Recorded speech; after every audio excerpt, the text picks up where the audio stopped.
Hello everybody and welcome to a very rough and ready Charts with Dan. I am on the road this week. I celebrated New Year's with friends. I was originally going to do this as a pre-taped episode, but with everything that was going on with Avatar: The Way of Water, I decided I didn't want to take the week off, so excuse these surroundings, which are, like I said, a little bit even more rough and ready than my usual road setup, but what this looks like isn't important. The box office numbers are what's important, and we have a lot to talk about with Avatar: The Way of Water. Before we get to that, though, I want to thank, as always, and entering another year in partnership with them, Carbon Health. I'm happy to have them as my partner here on the show, and it's because I believe in what they do, which is to get healthcare to as many people as possible, as affordably as possible. If you download the Carbon Health app right now, you can see if there's a Carbon Health location near you. And if you find a Carbon Health location, there's so many different services they can provide, including immunizations, which are really important during this rough cold and flu season. Also on the app, you can do telehealth, so if there's not a Carbon Health location near you or you happen to be away from one,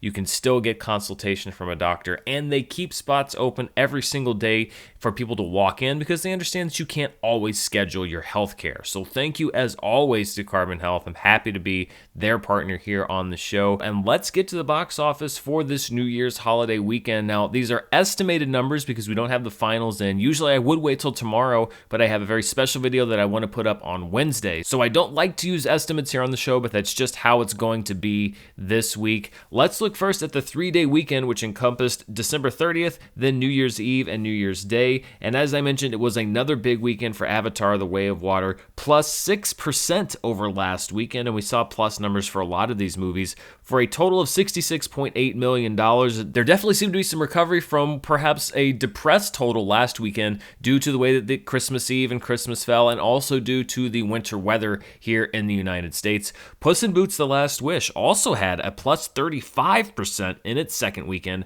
for a $16.7 million total. Black Panther: Wakanda Forever is having a resurgent holiday season. It's back up to number 3, plus 38% for a $4.8 million total. I Want to Dance with Somebody dropped 16% in its second weekend for a total of $4 million estimated. Babylon, a distant 5th place, minus 28% in its second weekend for a $2.6 million total. It remains DOA at the box office.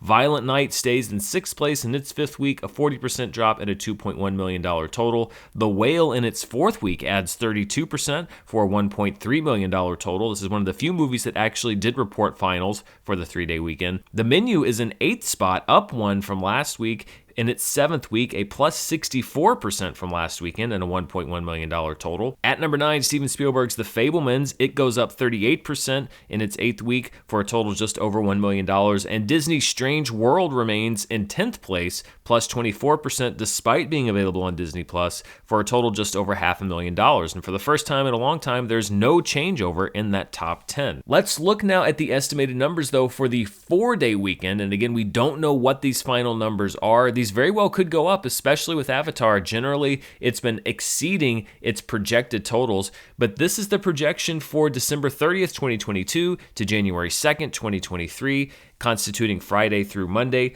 Avatar: The Way of Water projected right now with an $86.3 million total for that long weekend. Puss in Boots: The Last Wish at $22.5 million, Black Panther: Wakanda Forever at $6.5 million, I Want to Dance with Somebody at $4.8 million, Babylon at $3.3 million, Violent Night at $2.6 million, The Whale at $1.7 million, The Menu at $1.5 million, The Fabelmans at $1.3 million, and Strange World at $713,000. So let's talk a little bit about Avatar first and foremost. And if you'll rewind a couple of weeks, I sat here on the show and I said, everybody that's saying that it's a flop or a disappointment, etc., based on its first 3 days, you don't understand how this market is working right now, or how it always works around the holidays, or how it's always worked around James Cameron movies. I said after the 3rd weekend, we're really going to know what Avatar is doing. And here we are after weekend 3, and it is very evident that anyone who said that this movie was a disappointment or a flop based on its opening weekend looks pretty stupid right now, because this movie is doing what most people who actually follow the box office and actually track what the box office does expected this movie to do, or at least wouldn't be surprised at what it's doing, which is that it has had great legs over the holiday season. It is building day over day and week after week after Christmas, which is exactly what a lot of the big holiday movies do, and that it was far too hasty to write any kind of story about this movie after its initial 3-day weekend, because Avatar: The Way of Water is turning out to be a massive hit, just like the first Avatar movie, just like just about every single James Cameron movie, and we're going to break into that a little bit more in just a second. But let's look at what this weekend at the box office looked like compared to the pre-pandemic era and then also 2021. And you can see that even though Avatar: The Way of Water is doing well, the box office finishes far below both the average before the pandemic and where we were this time last year. So despite some singular bright spots, this was a very mixed year at the box office. We are very much still in recovery mode. And as I said I was going to do for 2023, which this upcoming box office weekend is the first weekend of 2023, I'm going to take the numbers from 2021 and 2022, average those, and those kind of become a post-pandemic average in the way that we have that 2015 to 2019 line for the pre-pandemic average. I know not everybody wants me to do it that way, but it's the way I'm going to do it. And just so you know what that graph looks like, these are the numbers when you look at the 2021 and 2022 numbers together. A very, very depressed box office you can see compared to where we were pre-pandemic. You can see the summer box office is basically kind of reaching the lower points of where the summer box office used to be. And then at the end of the year, some places where we're very close, Spider-Man No Way Home and Avatar, are helping those lines at the end of the year. And as we get into October, November, also a few of the bigger movies helping us to approach where we were pre-pandemic. But you can see we are still not in any way even exceeding the average of 2015 to 2019. So this is going to be what we measure 2023's box office by as far as the trends, etc. And we will be tracking that week to week as we go through the year. So let's talk a little bit about this third weekend for Avatar: The Way of Water. First of all, it was one of the best third weekends on the books. In fact, it was the third best third weekend gross domestically for any film, following Star Wars: The Force Awakens, which grossed $90.2 million, the first Avatar movie, which grossed $68.4 million. Then we have Avatar: The Way of Water at $66.8 million, Black Panther at $66.3 million, and Avengers Endgame at $63.2 million. It should probably be noted that Disney now owns all of these properties, so the more things change, the more things stay the same.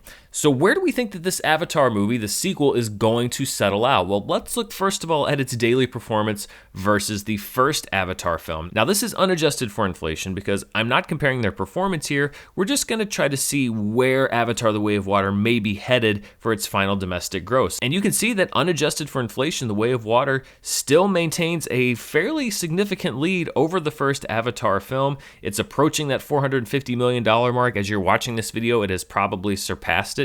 Keeping in mind that the first Avatar ended with about $760 million domestically. So if The Way of Water plays out the same as the first Avatar film, then it will probably end up around $800 million domestic. I'm not quite sure it's going to have the same staying power. I could be wrong. This is not a proclamation. This is just a prediction. So I'm not going to sit here and say that it is definitely going to exceed the domestic total for the first Avatar film, but it is on track to do so, and it'll be very interesting to watch as we go through the next days, weeks, and probably months if it continues to stay ahead of that original Avatar pace. When you look at it adjusted for inflation to compare the performance between the two films, you can see that it started out The Way of Water pacing ahead of the original Avatar, even when you adjust that money for inflation. But over time, the 2009 original has overtaken what its successor is doing. So if you adjust for inflation,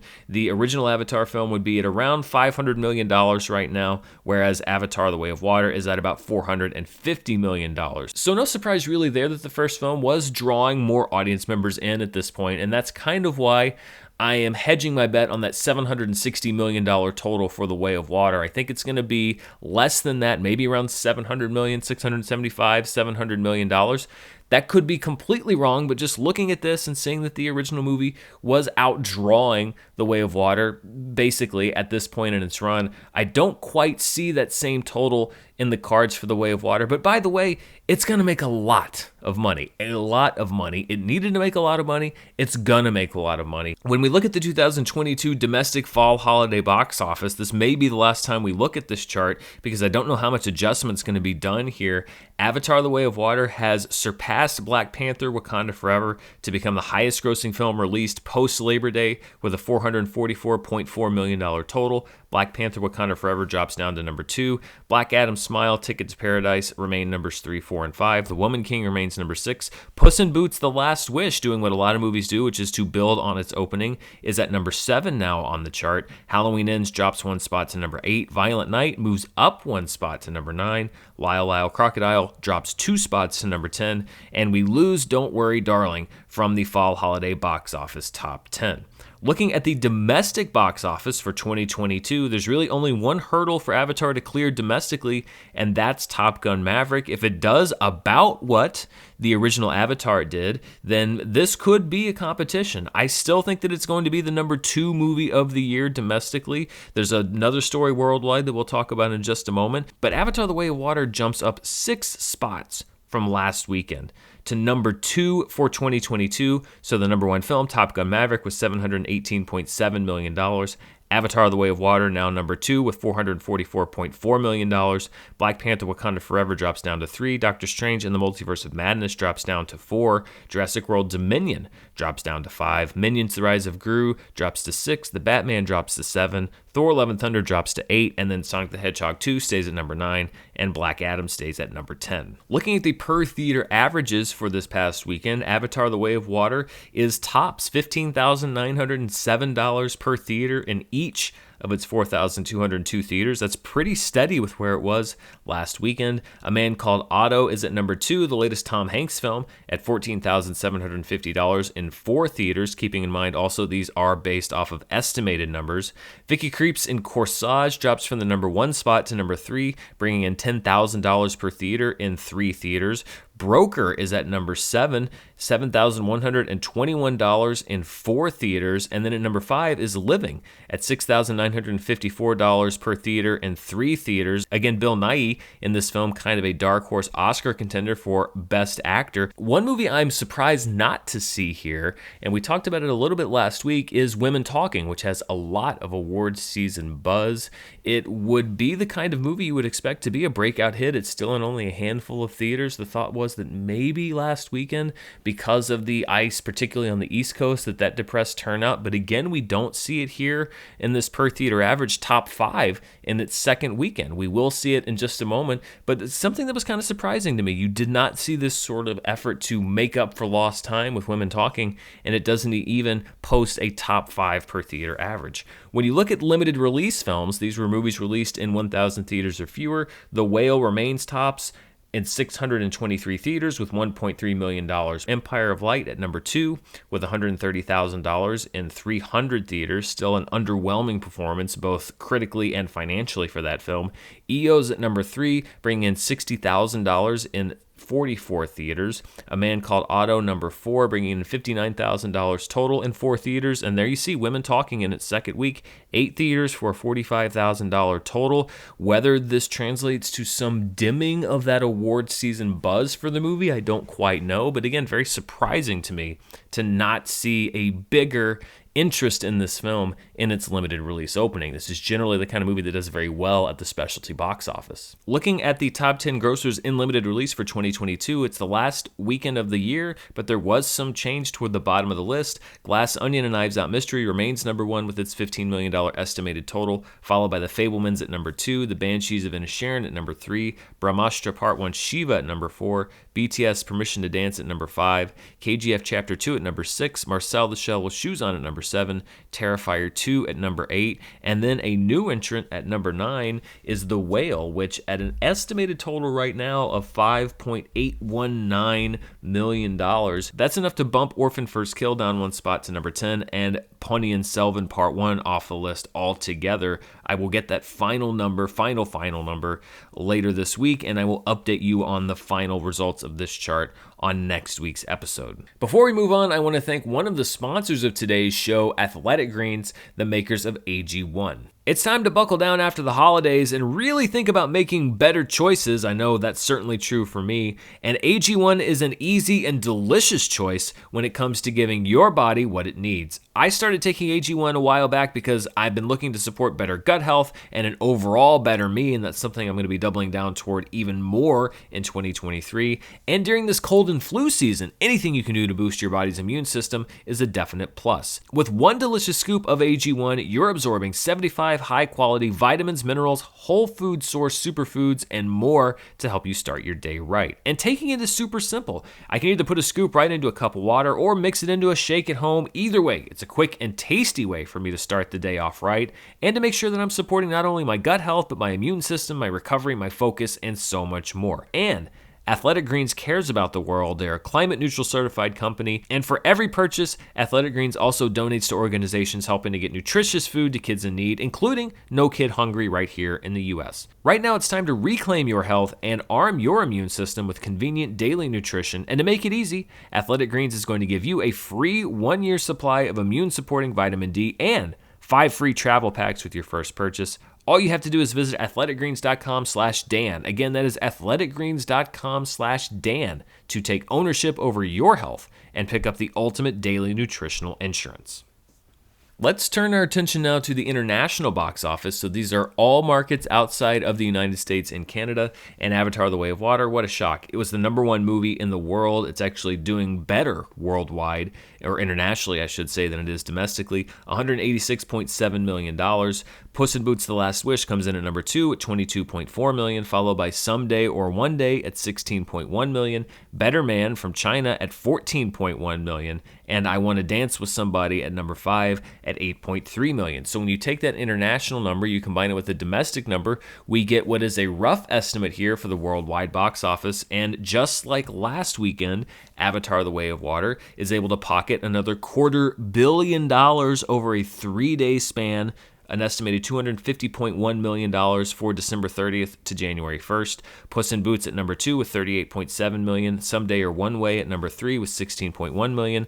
Better Man at number 4 with $14.1 million. And I Want to Dance with Somebody at number 5 with $12.5 million. And when we look at the 2022 worldwide box office chart, Top Gun: Maverick is actually going to be dethroned. Avatar: The Way of Water is going to be the highest grossing film at the 2022 worldwide box office. It will pass Top Gun: Maverick, if not today, then most likely tomorrow, and it is well on its way potentially to a $2 billion gross. Right now, Top Gun: Maverick remains number 1 with $1.488 billion. Avatar: The Way of Water has become just the third movie of 2022 to bypass $1 billion at the worldwide box office at $1.401 billion. Jurassic World Dominion slips one spot to number 3 at just over $1 billion. So Avatar went from a top 5 movie to now the second highest grossing movie worldwide of 2022 to soon the highest grossing movie worldwide of the year. Doctor Strange in the Multiverse of Madness drops down one spot to number 4, and then Minions: The Rise of Gru stays at number 5. Black Panther: Wakanda Forever stays at 6. The Batman stays at 7. Thor: Love and Thunder stays at 8. The Battle at Lake Changjin 2 stays at 9, and Moon Man stays at number 10. So as I mentioned, as great as The Way of Water is doing domestically, it's doing even better in international markets. Part of that is an increased box office take from China. Its initial opening weekend in China was severely depressed by COVID lockdowns. It has been able to increase that take a little bit over the last week or two, so that has certainly helped its worldwide total. And like I said, I wasn't sure, quite frankly, if this was going to be a $2 billion movie, but it certainly does look to be headed in that direction. And again, it just kind of makes the people who proclaimed this movie a flop look really silly. And if I were going to suggest perhaps a New Year's resolution, it would be to please seek out people, and I'm not saying me particularly, I'm saying people in general, and this doesn't just relate to box office, who know what they're talking about. Because if you go and you look at the view counts and everything on the videos that after 3 days said that Avatar was a flop, they are way higher than the view counts on videos like this show and others who were saying, well, now wait a minute, you just have to wait and see what's going to happen because that's a lot more boring. But that's actually the reality of the situation. And I know that there are going to be some people who will continue to double down on this position that Avatar: The Way of Water is a flop or a disappointment because that's the position that they've staked and that's the more attention-seeking position, and you get that attention. There's a lot of bad analysis out there, and the worst of it this year was maybe around Avatar: The Way of Water because yes, it generates clicks, but it was garbage. It was garbage analysis. So please, as you're going out there, just try to practice some media literacy in the sense of seeking out people who know what they're talking about, who don't just do whatever the clickiest take is, or don't just do the take that seems to be the most attention-seeking, but people that are actually out there trying to give you good information. It's something that I try to do, and it's something that a lot of other channels try to do, and we are fighting for bandwidth alongside people who will say whatever it takes to get you to click on their videos, and you know what? It works. So my commitment to you is that in 2023, I'm going to continue to do my very best to give you informed box office analysis, and I hope that your commitment perhaps will be to continue to seek out people who are doing this in good faith and who actually want to start a productive conversation here and not just throw around whatever hot take is going to get that click today.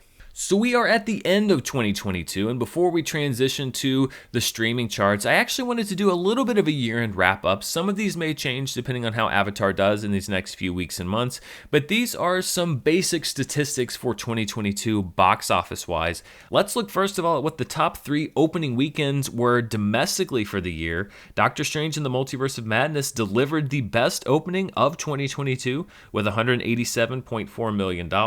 Black Panther: Wakanda Forever just behind with $181.3 million. Jurassic World Dominion delivered the third best opening of the year at $145 million. Thor: Love and Thunder, number 4 at $144.1 million. And Avatar: The Way of Water squeaked in there right at the end and gave us the year's 5th best opening at $134.1 million. So you don't see Top Gun Maverick on this chart, but you're going to see it on another chart, and one that is equally as important. When we look at the top worldwide weekends of 2022, Doctor Strange in the Multiverse of Madness also delivered the highest opening weekend worldwide with $452.2 million. Avatar: The Way of Water just behind at number 2 with $441.7. Then Black Panther: Wakanda Forever at $331.3 million. Jurassic World Dominion at $321.6 million. And Thor: Love and Thunder at $303.1 million. Looking at per theater averages for the year, The Whale delivered the best per theater average of 2022, bringing in $60,000 per theater in 6 theaters when it opened back in December. Everything Everywhere All at Once had the second best per theater average of the year at $50,000 back in March, followed by The Banshees of Inisherin at $46,000 per theater back in October. Doctor Strange in the Multiverse of Madness came in 4th place at $41,337, and Black Panther: Wakanda Forever came in 5th place at $41,251, so a very close race between those two movies for numbers 4 and 5. Let's look at the movies that had the best legs in 2022. And when I say legs, I mean you take the opening of the movie, you look at the final gross, how many times that opening did the movie do? It basically shows you how much staying power it had at the box office. And while Top Gun Maverick was a very impressive film, it did not have the best legs of 2022. Everything Everywhere All at Once actually did 11.2 times its opening weekend in wide release, not just its opening weekend in limited release, the bigger number, which was its wide release weekend. But Top Gun Maverick, there you go, it had a pretty good opening and still did 5.67 times its opening weekend. It was easily the biggest opening film on this list. Where the Crawdads Sing was a very leggy movie, 5.22 times its original opening. Then Elvis at number 4 with 4.84 times its opening, and Smile at number 5, one of the big surprise films of the year. It did 4.69 times its opening weekend. So these are all movies that generally had good word of mouth.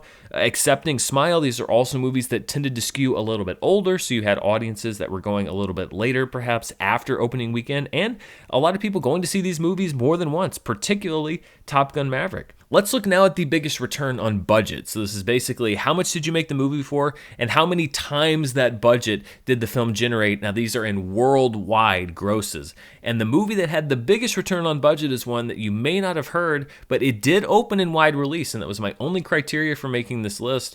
Terrifier 2. We talked about this on the show for several weeks earlier this year.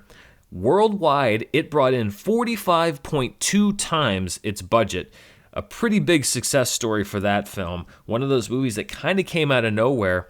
Then we have X. X brought in 15.1 times its budget. It wasn't a huge box office hit, but it also wasn't a very expensive movie. Smile bringing in 12.7 times its budget. So not only was it one of the leggiest movies of the year, it was also one of the most successful when you talk about the return on investment. Minions: The Rise of Gru, probably the biggest movie on this list, but also for animation especially, very inexpensively produced. It brought in 11.7 times its budget, and then The Black Phone in number 5, bringing in 10.1 times its budget. So 4 out of these 5 films are horror movies, and you see now why so many horror movies are made, because if you hit, you can bring back 5, 10, 15, 20 times or more your budget with that box office success.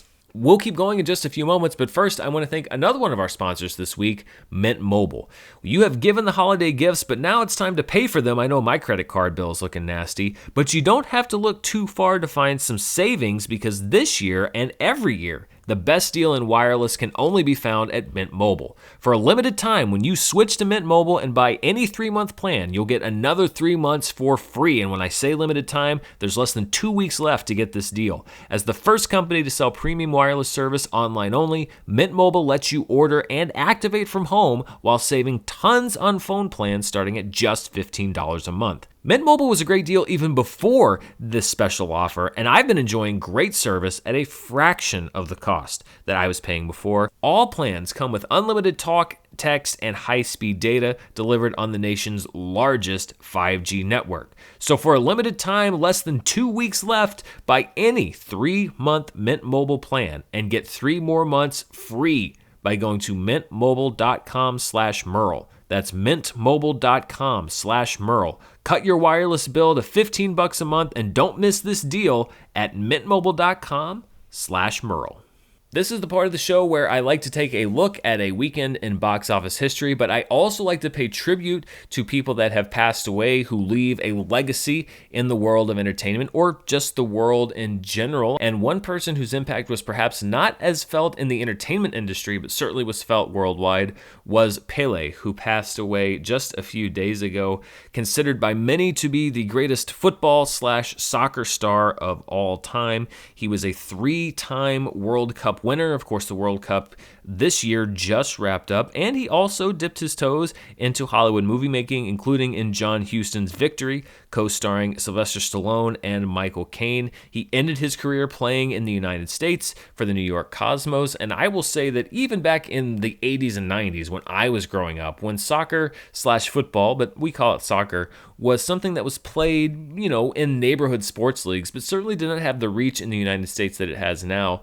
Even then, every kid in the United States knew who Pele was. I think just about everybody in the world knew who Pele was. He's one of those people that was a genuine global icon. Even if you weren't a soccer fan, you knew who he was, just like you knew who Michael Jordan was, even if you didn't follow basketball. Of course, there are countless people who have shown up to pay their respects to Pele already in Brazil, a beloved man and a beloved figure on and off the pitch. I also wanted to take a moment to recognize the passing of Barbara Walters. Barbara Walters, one of the most prolific and significant broadcasters of the 20th century, many times controversial for her choice of questions, for her approach in interviews, but also somebody who at her peak could bring in tens of millions of viewers by interviewing everybody from Fidel Castro to the Teenage Mutant Ninja Turtles. She was certainly a fixture in my house growing up on ABC Friday nights on 2020, and of course she was prolifically parodied as well on Saturday Night Live for decades, including Gilda Radner's character Baba Wawa back in the 1970s. Younger people may not quite understand just how much of a part of everyday life Barbara Walters was, because in her older years, she was generally on The View. She scaled back her interviews, but she was one of those people that was beamed into just about everybody's living room, especially during the heyday of network broadcast television. And lover or hater, you cannot deny her impact on the world of broadcasting. So two icons who have passed away, Pele and Barbara Walters, in addition to so many others this year. Of course, as always, my condolences to their friends, families, and fans. Let's look back now at a weekend in box office history, and we're going to go back to one of the other few times, it doesn't happen very often, that the last weekend of the year actually fell over December 30th through January 1st. So basically it bisected the new year, and we're going back to December 30th, 2011 to January 1st, 2012, so over a decade ago. That week saw Mission Impossible Ghost Protocol keeping the number one spot, almost losing zero business from the previous weekend, a 0.5% drop. So again, much like we saw with Avatar and the other films, this weekend traditionally movies will keep or barely lose business. Number one with $29.4 million. Behind that was Sherlock Holmes: A Game of Shadows, the sequel starring Robert Downey Jr., which added 3% to its box office take from the previous week at $20.8 million. Alvin and the Chipmunks: Chipwrecked picked up an impressive 30.1% in its third weekend, in third place for $16.3 million. Then the American remake of The Girl with the Dragon Tattoo, starring Daniel Craig and Rooney Mara. It would translate into an Academy Award nomination for Rooney Mara, but no sequel. They would not continue David Fincher's take on the best-selling novels. In week two, it picked up 16.1% for a $14.8 million total. And in fifth place was Steven Spielberg's War Horse, an impressive 91.9% increase in week two with $14.4 million as it began to embark on an award season push. Of course, you know what we like to do on the show. We don't just report the grosses. We also push the inflation button to see what these grosses would look like today. So when we push that button, we see that nearly every film in this top five would have been above or just at $20 million. Pretty impressive. Mission Impossible Ghost Protocol, adjusted for inflation, its total would have been $38.9 million, followed by $27.6 million for Sherlock Holmes: A Game of Shadows, $21.6 million for Alvin and the Chipmunks: Chipwrecked, $19.6 million for The Girl with the Dragon Tattoo, and $19 million for War Horse. 5 movies in the top 5 with grosses at or above $20 million. Yeah, there's a lot of studio executives right now that would give, well, a lot to see those numbers again. Before we go, let's take an abbreviated look at the world of streaming, because I did a double show basically last week, at least when it came to the Netflix numbers. I don't have new Netflix numbers to report, and Nielsen did not put their numbers out today because of the long weekend, so I don't have new Nielsen numbers report, but I can tell you what people are watching on the iTunes charts, what they're buying and renting in the iTunes store. Knives Out remains at the top of the chart, followed by Top Gun: Maverick, The Woman King, Lyle Lyle Crocodile, and Triangle of Sadness. The Fabelmans is at number 6, followed by Violent Night at number 7, Avatar at number 8, and then returning to the chart is Ticket to Paradise, available for purchase at number 9, and then a Pirates of the Caribbean 5 movie collection for $20, available for purchase at number 10.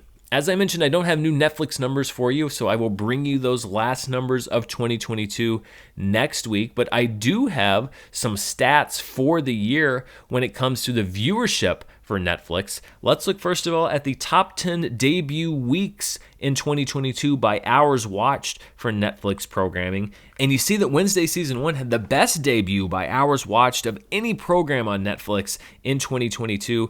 A massive 341.2 million hours watched in its first debut week, which was really only about 3 days, I think, based off of when it was actually released. It actually did bigger numbers than Stranger Things 4, which brought in 286.7 million hours watched. Dahmer Monster was at number 3 with 196.2 million hours, followed by Bridgerton Season 2 with 193 million way back at the beginning of the year. The Watcher Season 1 at number 5 with 125 million hours. All of Us Are Dead Season 1 at 124.7 million hours. I really liked that show. I did my review. Not many people seemed interested in the review, but I enjoyed watching it, again, early in the year. The Umbrella Academy Season 3 at number 7 with 124.5 million. A recent entrant, Emily in Paris Season Season 3 at $117.6 million over its debut week. The Lincoln Lawyer Season 1 at number 9 with just over 108 million hours. And then at number 10, The Crown Season 5 at just over 107.3 million. Now, of course, those are all Netflix series because series are longer and they generate more hours watched. So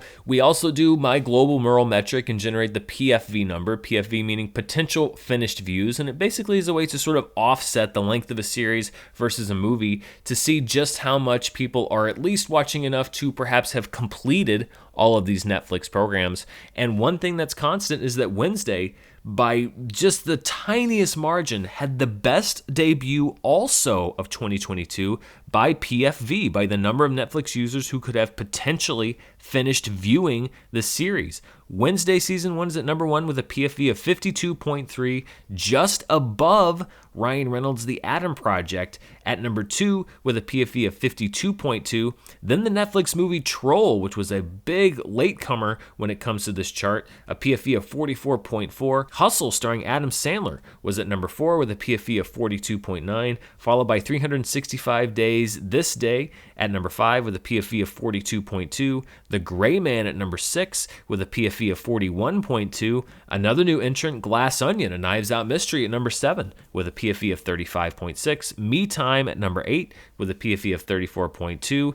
The Netflix movie The Good Nurse at number 9 with a PFV of 33.3. And the Netflix movie The School for Good and Evil at number 10 with a PFV of 31.8. So you can see all of this top 10 except for Wednesday, all Netflix movies. And again, it just goes to show you how many people were watching Wednesday Season 1. It is still generating historically high ratings for Netflix. And in a year that saw the release of Stranger Things 4, where most people, including myself, would have said, well, that's going to be the most watched Netflix show of the year, in comes Wednesday Season 1 at the end of the year to surprise everybody. So that wraps up charts for this week. Coming out this weekend, there is one movie hitting wide release. It's a movie that a lot of people said, well, why didn't you include this in your 2023 preview, which came out earlier last week? And it's because I didn't really think that a movie coming out less than a week after a preview really needed to be previewed. But it is hotly anticipated by a lot of people, and that is Megan, which has been, or M3GAN, or whatever you want to call it, which has been generating a lot of buzz from its initial trailer. I will be reviewing this movie later in the week, and I look forward to seeing it because it looks absolutely bananas. Among the titles hitting streaming this week are Season 2 of Star Wars The Bad Batch, which hits Disney Plus on Wednesday. Copenhagen Cowboy, which is a show from Nicholas Winding Refn, is coming out on Thursday, January 5th, along with Ginny and Georgia, Season 2, also on Netflix. We'll see if it goes as viral as the previous season did. And hitting Netflix this Friday after a limited run in theaters is the Christian Bale film The Pale Blue Eye, which is also related to Edgar Allan Poe. I have not seen The Pale Blue Eye, but I've heard some good things, so I might be trying to check that out. Thank you all so much for watching this show. I will be back next week in studio where I continue to talk about Avatar: The Way of Water. Is it going to be dethroned by Megan, the weird girl protector robot? We'll just have to wait and find out. Thank you, as always, of course, to my partner here on the show, Carbon Health. Thank you to my sponsors, Mint Mobile and Athletic Greens, the makers of AG1. You can find all of that information down in the description below. But most of all, thank you for spending your time here as we enter the new year. I'll be back tomorrow with a very special video to celebrate my birthday. I'm going to be listing some movies that mean an awful lot to me, and I hope you'll join me on that journey. Until next time, stay safe, and I'll see you then. Bye.